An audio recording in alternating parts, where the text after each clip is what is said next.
When voters go to the polls on November 8th, they're not just electing who their next governor is, they're also choosing who their state assemblymen and state senators are. So, from one respect, New Yorkers have an opportunity to make a change in the makeup of the state assembly and state senate. We'll see what voters decide.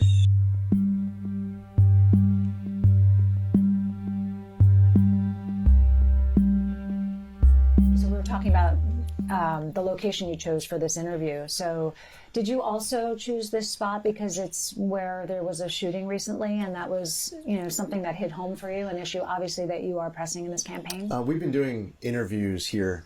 Okay. As a matter of fact, the day before we had the shooting, and it was a gang-related drive-by shooting on my front yard a couple Sundays ago, we had an interview right here like this. That was 24 hours earlier to the minute that afternoon. We're having a conversation right here about a number of topics. Fighting crime was one of them. And this is actually the first interview that we're having here on the porch after the incident. But we've also done interviews here in the past. It's a nice setting for us to have a conversation. Got it. How are your daughters doing? Daughters are doing well. I have 16-year-old girls, twins. They were home alone. Fortunately, both of them were here. Diana and I were together just leaving the Columbus Day Parade in the Bronx when we got the call. And they were just sitting there at their kitchen table doing homework on a quiet Sunday afternoon. And then they heard gunshots and they heard screaming. What was most traumatic for them was that they thought that these people were coming for them. So they run upstairs. Coming for them because of your candidacy right now, or because of your...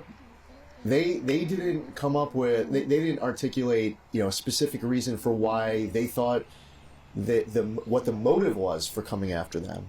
They just thought when they heard the screams, because they were coming from feet away. Essentially, one of the people who were shot were laying down right underneath where you are right now. The other person was a couple feet away underneath a bush. A third person was in front of my front door. So they ran upstairs, locked themselves in the bathroom. Ariana called 911. Michaela called my wife and I. And they spent a long time in their bathroom. We told them not to come out until we got the all clear from law enforcement. So it was a long time in there. They didn't know if these people had come into the house. Girls are resilient. These girls are strong. They handled themselves very well in the moment. They were smart. They were fast. But it's also important to keep in mind that sometimes there's a memory or a story that isn't articulated, it's not surfaced. So it's important to talk to your children and for them to be able to talk to others about what happened. But they were very strong in their immediate response and sense.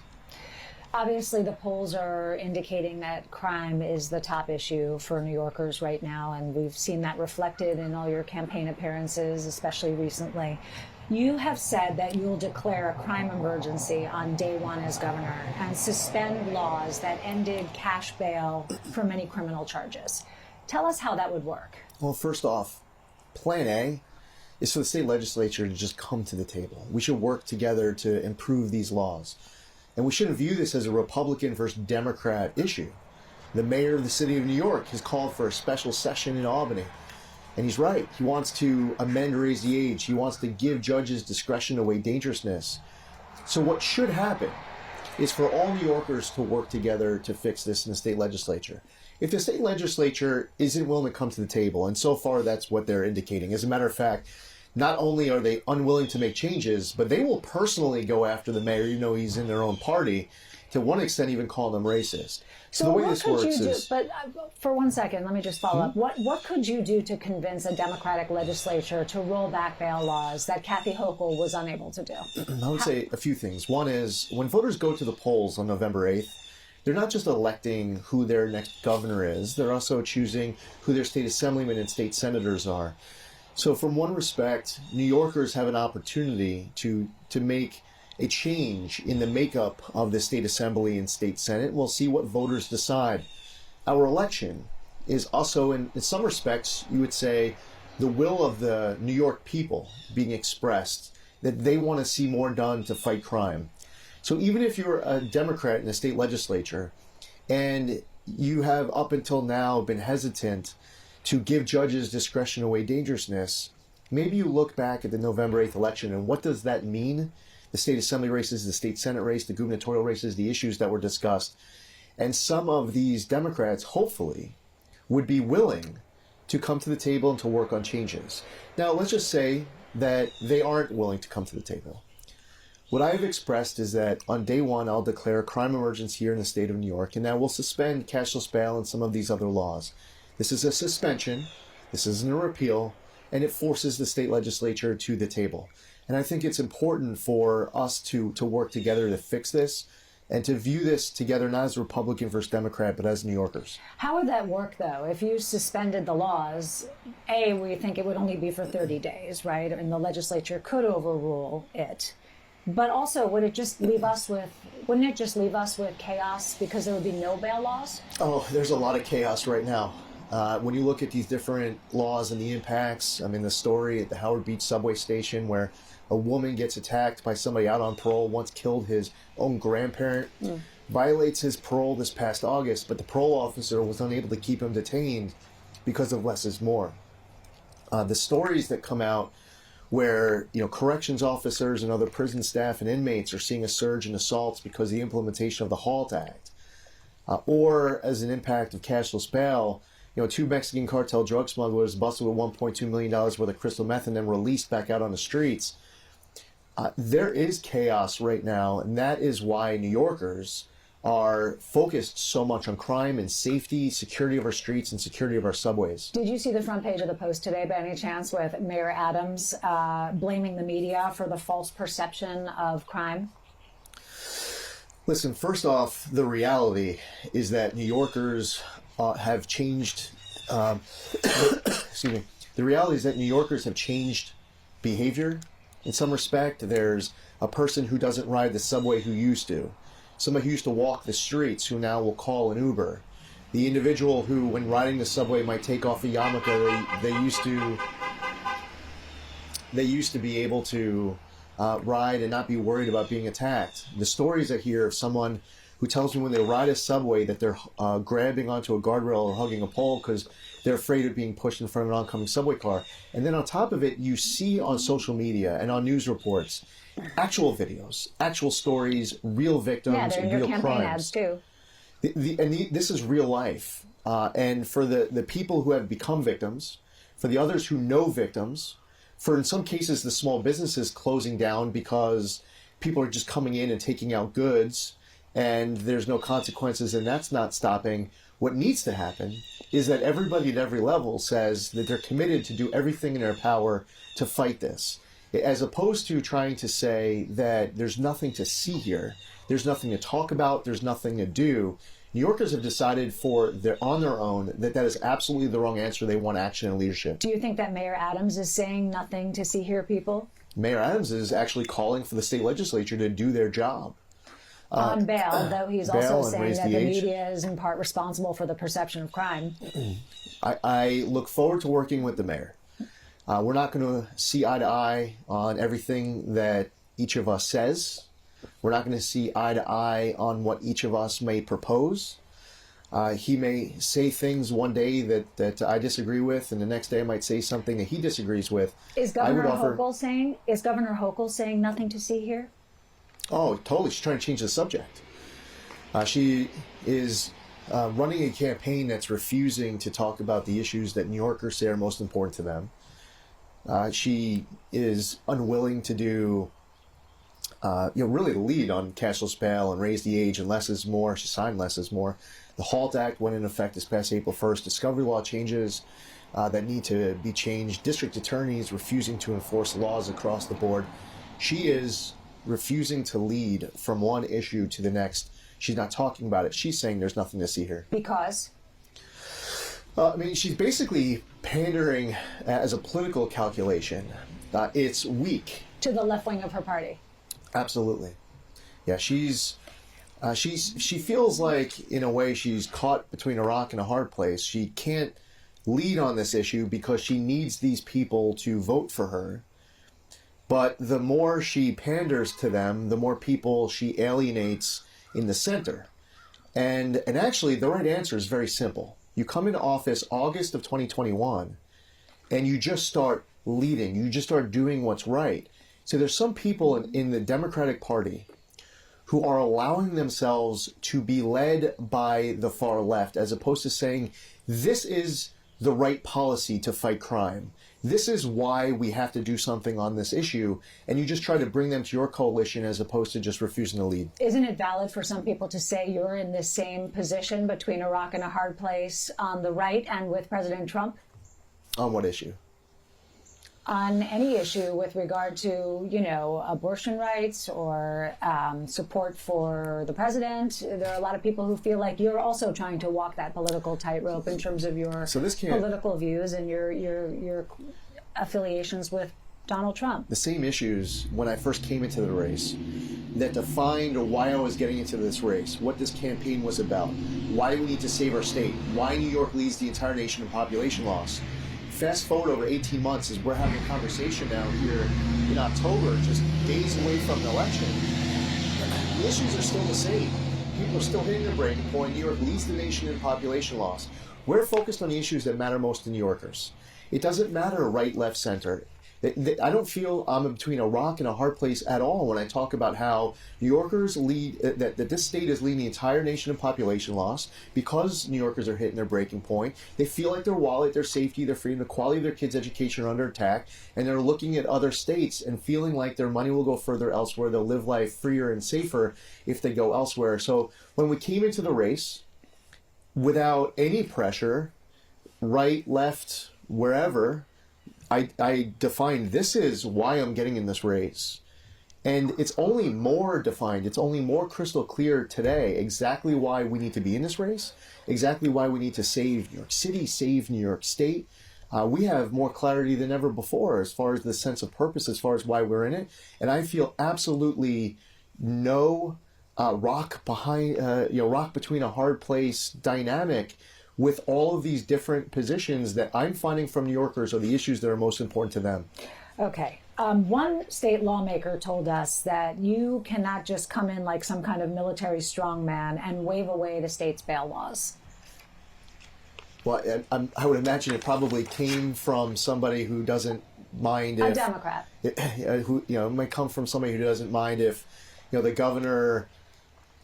declares a gun violence emergency and uses the power to change laws. We've seen this from every governor. This isn't something new that we're proposing. And by the way, I believe that New Yorkers want us to declare a crime emergency. And we're also finding that New Yorkers want to see action on bail. And oh, by the way, the message to that Democratic legislator is, I'd prefer to work with you. The only reason why we'd be forced to do this is because you're just refusing to come to the table to work on a solution. I mean, Governor Hochul used a COVID emergency to suspend on her own, unilaterally, New York's competitive bidding law. And with that power that she granted herself, which she did 4 days after a fundraiser from the Family Runs Digital Gadgets, she then gets a no-bid offer from this company to pay what ended up being over $600 million for COVID tests that company doesn't even make, paying almost twice the price of what California pays. If you look at the way it was just blatantly abused and the silence by so many in the state legislature, you can't say that you have an unlimited tolerance for that, to take back that power and then say that the next governor, if they happen to be a Republican, you can't declare a crime emergency. We have heard from many New Yorkers that they're willing to listen to you on crime. Some of what you're talking about resonates for them. But on the abortion issue, they say that you scare them. What do you want to say to those voters? The reality is that a few years ago, New York codified far more than Roe. When New Yorkers of all stripes, we all woke up, the day after the Dobbs decision, the law in New York was exactly the same as it was the day before. Nothing changed. I'm not going to change that. What does that mean, though? You're not going to change anything about the state's abortion laws? I'm not going to change that abortion law, no. I'm not going to... Any of the abortion laws? No, and I can't. Because? And the reality is, well, for multiple dynamics here. One respect, there's going to be a balance of power in Albany. There is a less than 0% chance that the Speaker of the Assembly, Carl Hastie, is sending me a bill to roll the abortion laws back. It's not going to happen. It's not why I got into this race. It's not what New Yorkers are saying is their most important issue facing them. However, for the New Yorkers who do find this to be an important issue to them, I found that it's important for them to hear it from me, the reality of not only what the law is, the fact it didn't change because of Dobbs, but that also I'm not going to change it. But it sounds like you're saying you're not going to. It's not that you're saying you're not going to change it. It's I'm not that going to you're change saying it's that you're saying you can't change it. And I can't change it. What if that changed? I will not, and I cannot. So if Republicans took over the State House in Albany, you would not attempt to change the state's abortion laws? I have pledged that I will not change New York's abortion law. Ever. So here's the difference between me and others. Now I have a record. When I first got elected to the state Senate in 2010, I was running on different issues. For example, the highest profile issue was that I wanted to do everything in my power to repeal the MTA payroll tax. And I was campaigning door to door to door. I knocked on over 12,000 doors that campaign. After that campaign, for my 2-year term, I obsessed over delivering on the promises that I made to the people of my Senate district. I said that I want to do everything in my power to repeal the MTA payroll tax. I want to do whatever I can to restore the property tax rebate check that was eliminated. I wanted to get rid of the saltwater fishing license fee. I wanted to do something for our veterans with post-traumatic stress disorder. And then we delivered on all of it. And then when I ran for re-election in 2012, the only time I ran for re-election in the state Senate, I ran under the banner of promises made, promises kept. The way that I'm wired is that when you say to NBC, when you say to the people of New York, I've done it, I've been asked this question by others as well. When you look people in the eye and you make a commitment to someone, that's it. That's it. Now, there are people in politics who think that I can look you in the eye one day and say that if I'm elected, I'm not going to change New York's abortion law. And then they believe that they could just wake up the next day and do something different. That's not true. But how are you explaining this promise to your supporters who are anti-abortion? Because if you feel that abortion is immoral, why wouldn't you try to limit it if you had the political power to do so? People are entitled to their views on both sides of this issue. Sure. So why wouldn't you do it? First off, I've made a public pledge. I made a public commitment. What's the reason for that commitment?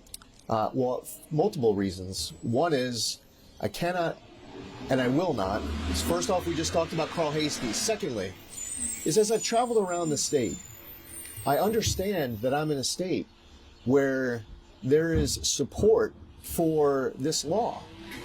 And you can't ever expect to elect a governor of the state of New York who is going to have the majority view on absolutely every single last issue. But what's important is this. When you elect somebody to be the governor of the state of New York, well, they have their personal views. They have strong personal views. You have to also understand that there needs to be a respect for the will of the people. That's why I believe that the state legislature should be making changes to cashless bail and these other laws we were just talking about. You have to, whether you're the governor of the state of New York, Republican, Democrat, whether you're a state legislator, Republican, Democrat, regardless of where you're from, you need to be in touch with the people. You need to understand what they want. Since we have you here and we're on this subject, maybe you can explain then why in April you told the group New York Right to Life that you wanted to reverse New York's Reproductive Health Act. What changed? So I'm personally pro-life. I disagree with the provision that you have late-term partial birth abortion. You can get an abortion in New York up until the end of the 9th month. You can have non-doctors performing the procedure. I believe it would be good in New York to do more to promote adoption. There are different things that I have articulated that are my personal opinion. But even though that I'm pro-life, I understand what the law is in New York. I also understand the realities of what the will of the people is in New York, and I understand what the legislature is going to look like come January. Do you believe, but you've also said that I guess the assembly you're assuming is going to remain Democratic. I have heard you say that you thought the Senate could The assembly is flip. going to remain Democrat. I believe that there will be more Republicans elected to the state assembly. I believe that the supermajority is going to get broken. And as far as the Senate goes, I believe very strongly that the supermajority will get broken. It is unknown how many Senate Republicans will be there in January. And just to be clear, one last time, those changes to the abortion laws in New York State that, you know, the later term provisions, protections, et cetera, you're not looking to change any of those. It's not, you're not saying we'll keep abortion legal in New York State, but maybe we'll roll back, you know, the number of weeks or something to that effect. I have, after listening to a lot of people, I talk to people on both sides of this issue and I hear from them. And there are people in the state who consider themselves to be pro-life. There's New Yorkers who consider themselves to be pro-choice. There are a lot of New Yorkers who consider themselves to be pro-choice, who disagree with late-term partial birth abortion. They tell me that. There's people who consider themselves to be pro-choice, who disagree with non-doctors performing abortion. Regardless, the reality remains that the law is what it is right now, passed a few years ago. It didn't change because of Dobbs, and I'm not going to change it. There are other powers that you have as governor, for instance, to fund Planned Parenthood. You signed a questionnaire that said you would not support state tax dollars going to Planned Parenthood and that you would support legislation to protect life from conception to natural death. Would you consider, what would the budget look like if you were governor in terms of Planned Parenthood and some of the other allocations that we've seen from Governor Hochul to bolster the state's safe harbor status and you know, clinics? Are these line items that we're going to see in a Lee Zeldin budget? The funding levels of New York State budget is going to be a product of working with the State Assembly and the State Senate. The State Assembly will have their priorities, their asks, their funding levels. The State Senate will have theirs. And our job is to come to a three-way agreement negotiating a state budget. How much pushback are you getting from anti-abortion supporters for this position that you're taking? They understand the reality of the law in New York. They understand what Dobbs says. They know where I stand. They know where the people of New York stand. And there's clarity as to exactly what reality is. Do you still believe that Donald Trump won the 2020 election?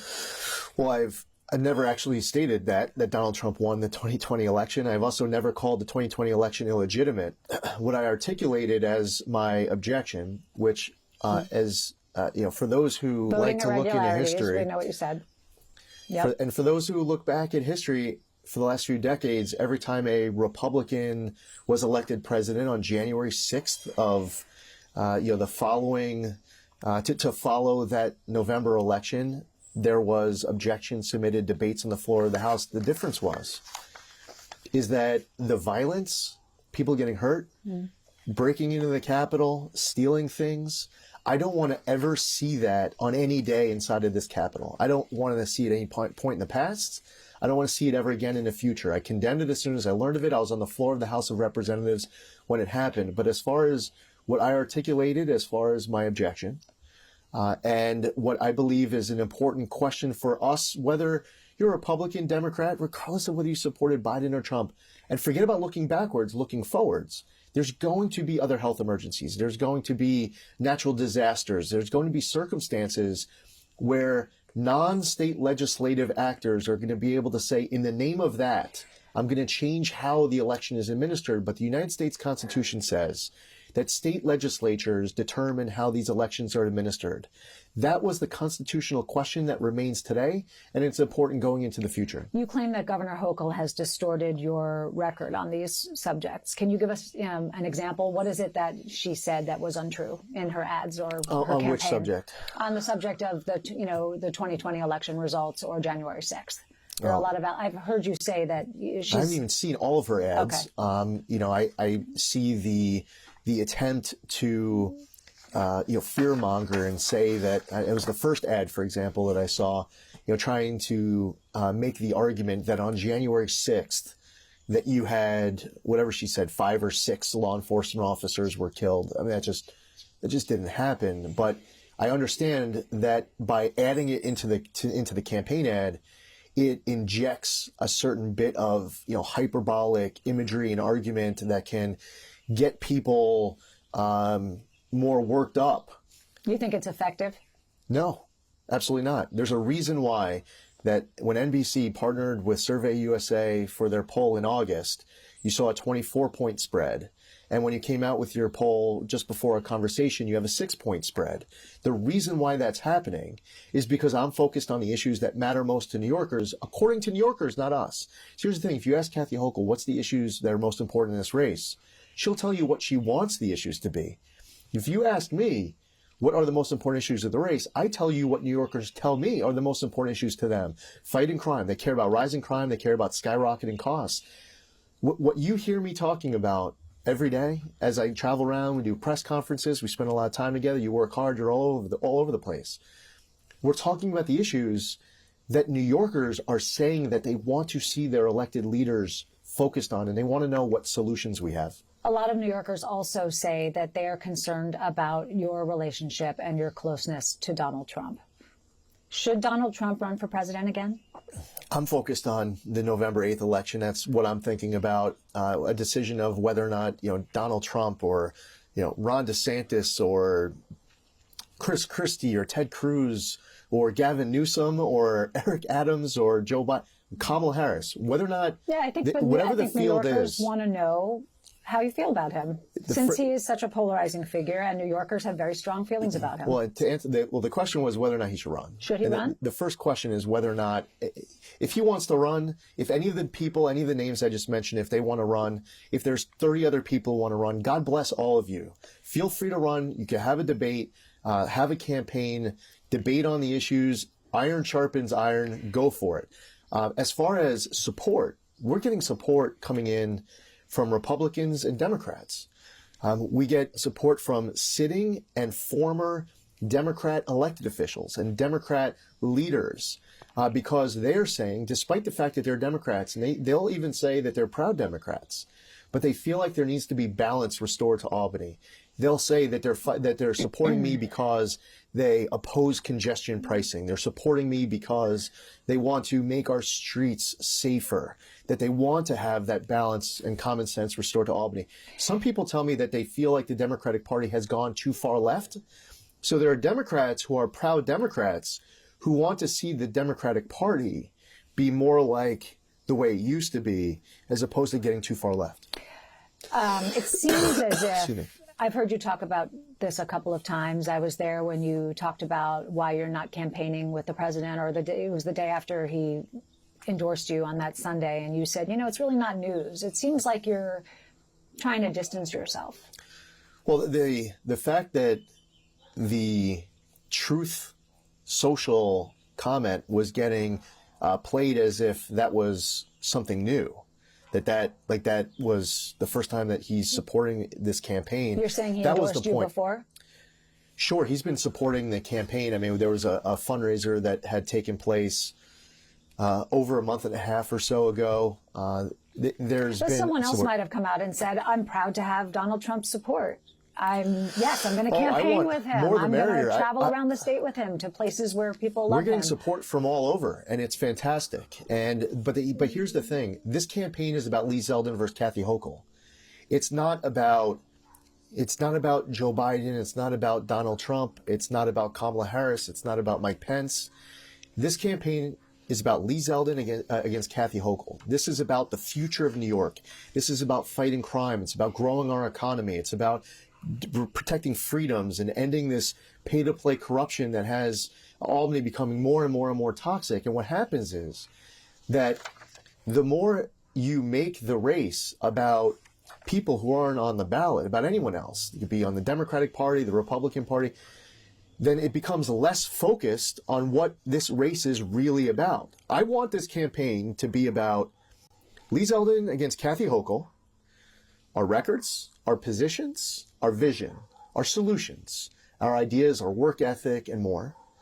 And specifically, I want this campaign to be laser focused on what New Yorkers are saying are the most important issues to them. Now, some might want this campaign to, instead of talking about, okay, we have a debate over congestion pricing. Kathy Hochul supports it. Lee Zeldin's against it. Let's debate.